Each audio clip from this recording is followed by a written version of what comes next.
Guys, and welcome back to my channel. Today I want to share with you a week's worth of great family friendly recipes, just things that I've made over the past week. I like to share these once in a while just to kind of share some great recipes with you guys. It also inspires me to try some new things out. It kind of gets me to also explore some of my cookbooks because sometimes they just sit there and I don't use them. And I really like to, and I really do enjoy looking through them, but I need to push myself sometimes to do so. So I really hope that you guys enjoy coming along with me this week as I try out some new recipes and let you know what everyone thought about them. And I'll also try to share as much information as I can in regards to the recipes themselves. I'll be showing you through the cookbooks as I use them. And if there is a link, I will certainly link the recipe itself below, or at the very least, I will share a link for the specific cookbook below. All right, so let's get started with a week's worth of some great meals. Okay guys, so tonight I am trying a recipe from the Victoria magazine. It's a watermelon salad and it just sounds really good, trying to eat healthier. So I love the idea of this peach balsamic dressing that you make for it and the watermelon. It just sounds really refreshing, so we're gonna try that. And also my husband sous vide'd some chicken breast a few weeks ago.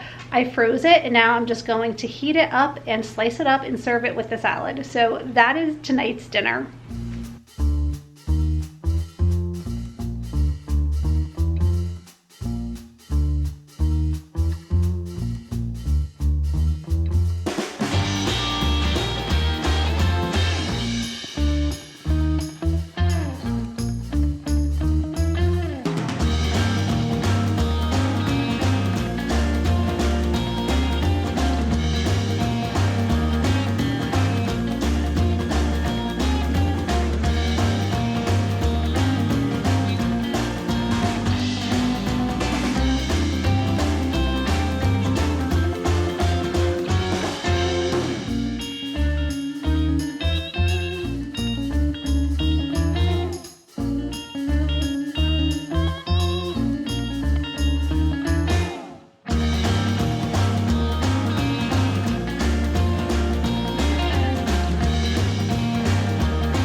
Okay guys, this salad was amazing. My husband even said it's the best salad he's ever had in his entire life. So definitely highly recommend. And this is how much we have left. I actually made a lot. So I'm gonna put it in this Tupperware container and hopefully it won't be too soggy tomorrow for lunch, but it was amazing.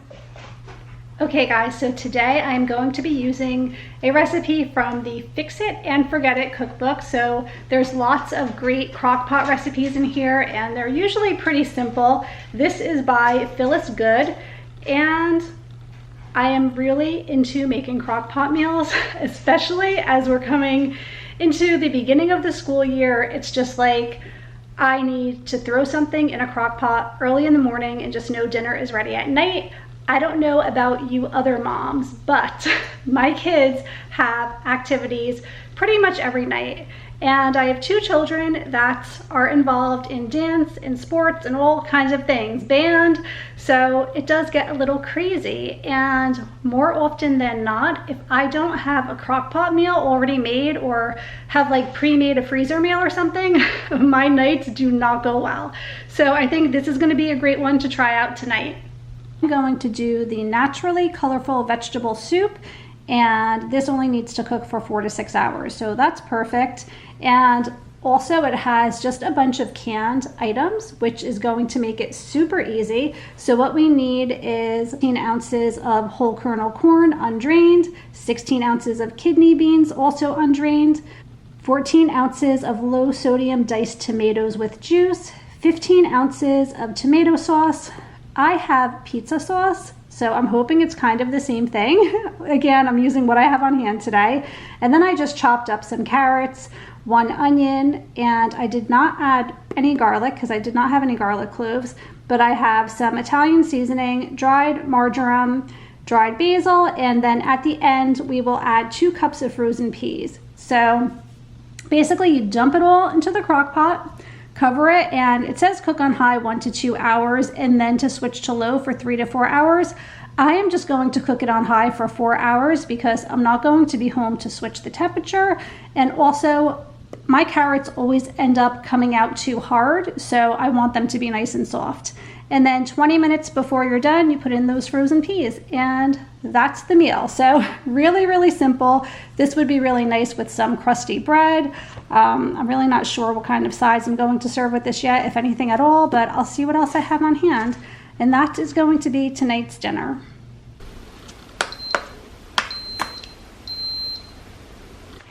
Okay, so I have about 30 minutes left. I'm gonna add the peas. You could take measurements, but I'm just kind of like guessing how much I want to put in here. And then I'm just gonna let it cook for like another 20 to 30 minutes and it will be done. It looks really good actually. So I'm sure you guys could see, this is like really chunky. Like it's more of a stew than a soup. So the other recipe that I was going to do today required putting tomato juice in the vegetable soup. So I think I'm just gonna put maybe a cup or 2 of this in here just to dilute it a little bit. And then I'll, again, like I said, cook it for like another half an hour or so, and hopefully that will do the trick. Here's the finished product, and adding that tomato juice really made a big difference. It looks delicious. So I'm serving it with just a little bit of leftover gnocchi that I had from a dinner out the other night that we needed to eat up. But otherwise I probably would just make it with some biscuits or some crusty bread, but I just tried it and it's really, really good. So in the corner of our kitchen, I have this little book cart, and I keep all of my recipe books in here. And I just think it's a really great way to not only display all of your cookbooks, but also to have them easily accessible when you want to look for recipes to make. I just got this one down the shore recently, and I just think it's so cute. Really, really great pictures in it. If you are from the Jersey Shore area, I think you would enjoy this book for sure. And there's a lot of great recipes in there, so I'm anxious to try that out as well. But yeah, these are all of my favorite cookbooks, and they're easily accessible right here in the kitchen. Today we're going to be making one of my favorite meals. I'm going back to the Victoria magazine, and this is the Our Hearts Are in England edition. We're going to have traditional cottage pie. So I'm really excited for this because it's one of my favorite things to make. So for the cottage pie, we're going to need 2 pounds of ground beef, 2.5 teaspoons of kosher salt, 1 cup of chopped yellow onion, a 1/2 cup of chopped peeled carrots, a 1/2 cup of chopped celery, 3 cloves of garlic. I did not have that, so I did omit that part. 2 tablespoons of all-purpose flour, 3/4 cup of beef stock, 2.5 tablespoons of Worcestershire sauce. I hope I said that correctly. 2 tablespoons of tomato paste, 1 tablespoon of stone ground Dijon mustard, 2 teaspoons of chopped fresh rosemary, 2 teaspoons of chopped fresh chives, a 1/2 teaspoon of ground black pepper, a 1/2 cup of frozen yellow corn thawed, and a 1/2 cup of frozen peas also thawed. And then for the toppings, we're going to need 2.5 pounds of Yukon golden potatoes peeled and chopped into 1-inch cubes, 4 teaspoons of kosher salt, and 3/4 cup of unsalted butter cubed and softened, 1 clove of garlic, and 2 large egg yolks. And then you can garnish it with fresh chives as well. I did not do that part. And we're going to get the oven preheated to 425. We're going to put all of our ingredients together and get started.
Okay guys, so in the past I have made different variations of shepherd's pie. I usually make it like really simple using already made mashed potatoes. What is the word for that?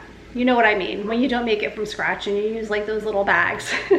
So I usually do that in frozen vegetables, but this recipe was amazing. Everyone loved it so much, so I highly recommend it. I also really like the Harry Potter cookbook recipe, which I've shared before in the past, but this one was a little bit different. It was very rich and it was just really, really good.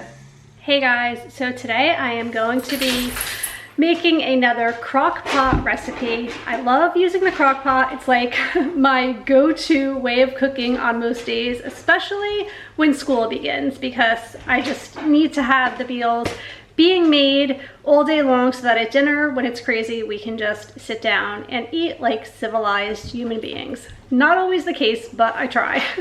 So today I'm going to share with you this great, super easy crock pot recipe.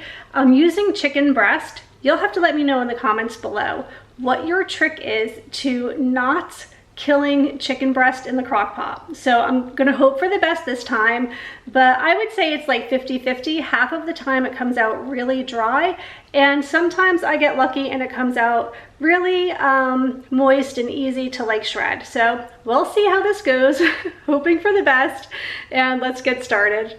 Okay, so the cookbook I'm using today is the Busy Day Slow Cooking by Gooseberry Patch. I have a couple of these Gooseberry Patch cookbooks and they're really great. I love the really homey family style meals that are found in most of these, and today we're doing the chicken cacciatore. So these are the recommended ingredients, and as you'll notice with some of my recipes, I kind of use what I have on hand, so I might substitute certain things. So this requires 4 boneless, skinless chicken breasts, a 26-ounce jar of chunky garden-style pasta sauce. So this is a 24-ounce jar of the Ragu Simply chunky garden vegetable sauce.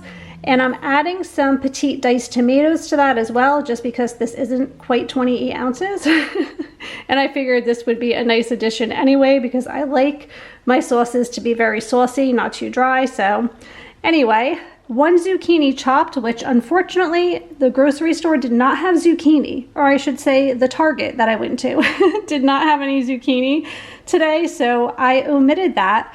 But I do have 1 green pepper. I also have 1 onion that I chopped up already. And you're supposed to serve this over wide egg noodles or spaghetti. And what I am using to make this a little more healthy is the Ronzoni Garden Delight Veggie. This is a half serving of vegetables in every 2-ounce serving. So I just feel like it makes it a little bit healthier. I also do have the egg noodles, so I may or may not make that as well, so that the family has options. I'll just have to see how I'm feeling later today. And then garnish with grated Parmesan cheese. So we are going to spray the slow cooker with nonstick vegetable spray, add the chicken, the pasta sauce, the vegetables, and cook on low for 6 to 8 hours. I'm actually going to cook it on high for about 4 hours because it's a little bit later in the day and the chicken is partially frozen. So that's what I am going to need to do. And then I guess we're going to cook the noodles later and just spoon it on top, and we'll see how it goes. So let's get started.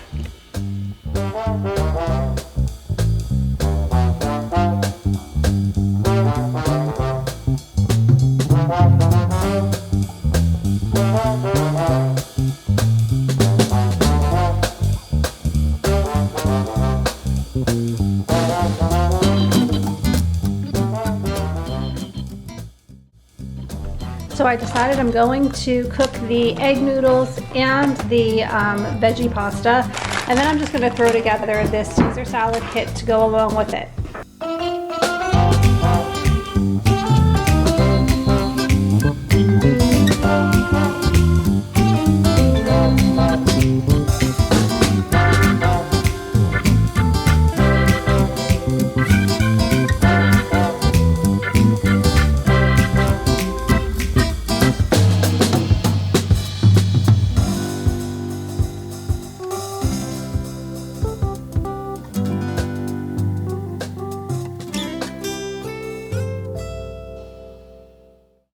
Okay guys, I hope that you enjoyed coming along and seeing today's meal, and it's been a lot of fun sharing, so I'll see you guys tomorrow with another new recipe. Okay, it is Friday. This is going to be our final meal of the week, and today I'm using the Little Women cookbook. This book is so sweet. It's by Winnie Morinville, and this was actually a gift from one of my subscriber friends. And today we're going to be making the apple orchard chicken. This is very heavy on the apples, which I think is perfect as we head into the month of September. So I was excited to find something with apples. Maybe we will find time to go apple picking this year, we'll see.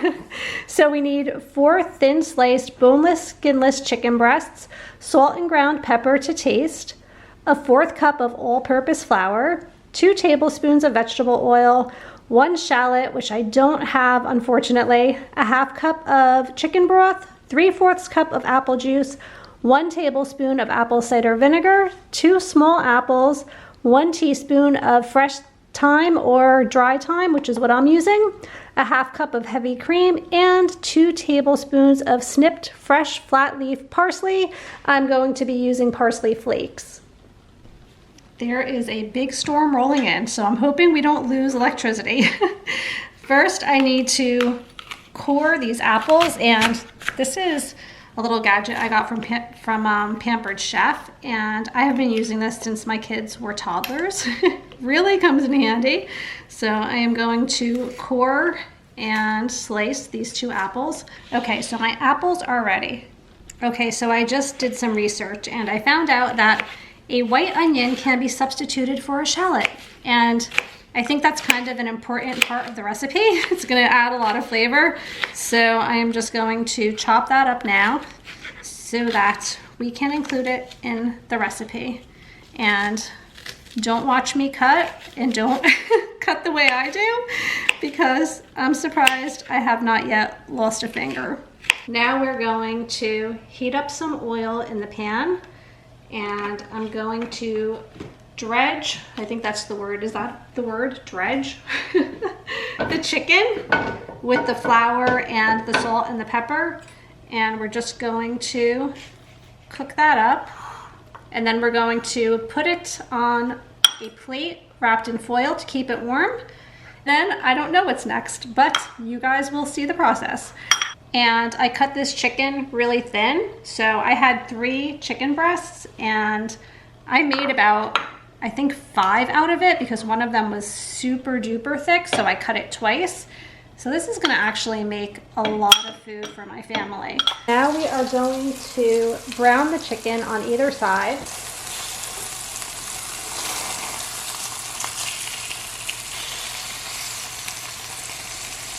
While the chicken is cooking, I just thought I'd show you the sides that I'm making with this. I just have a steam-in bag of fresh green beans, so I'm gonna steam those up in the microwave, and then I have some quinoa, so I'm gonna make that along with it. 2 super simple things that I can just throw on the side, and that will be dinner. These mesh things really come in handy. Whenever I'm cooking with oil, I feel like it makes a huge mess, so this definitely gets a lot of use. And Leo is just chilling out here. Why is your ear flipped over, Leo? Aw. It's been so hot. These dogs are just like so lazy. Once the chicken is browned, you're going to put it on a plate and just wrap it up to keep it warm. Okay, next we're going to add the onions. We're just gonna saute them for like a minute. They smell amazing. Okay, and then you're going to remove that from the heat, and going to add the apple juice, the chicken broth, finally the tablespoon of apple cider vinegar. And then we're gonna put it back on the burner, and we're gonna bring it to a boil.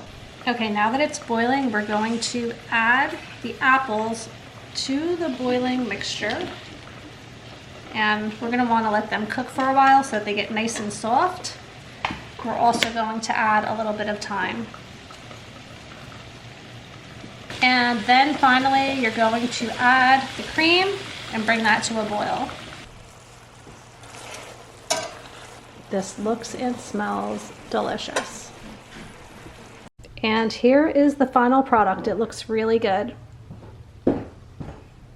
Thank you guys so much for coming along this week as we tried out and experimented with making some new things. I think this is a great way to inspire yourself to maybe sit down one Sunday afternoon, go through some of your cookbooks and just kind of pick out some of your favorite things and try to make them. Make sure that you have some scrap paper next to you so you can make a list of all of the ingredients that you need. And usually what I do too is as I'm going through cookbooks, I'll just kind of earmark or I won't usually earmark because I don't like to ruin my books, but I'll put like a sticky note or something so that I can have easy reference to the page. And also what I do sometimes is when I am putting together my shopping list, next to the ingredients that I write down, I'll write down the cookbook and the page number next to it so that when I am ready to make the recipe, I will reference my shopping list and kind of remind myself all of the things that I did go out and buy for that specific recipe so I can pull everything out more quickly. It's just kind of a great reminder for me as to what I bought, where I put it, and I don't know, just the way my brain works, I find it helpful to have a little side note of the ingredients as well as the cookbook and the page number, just the way I've been doing it.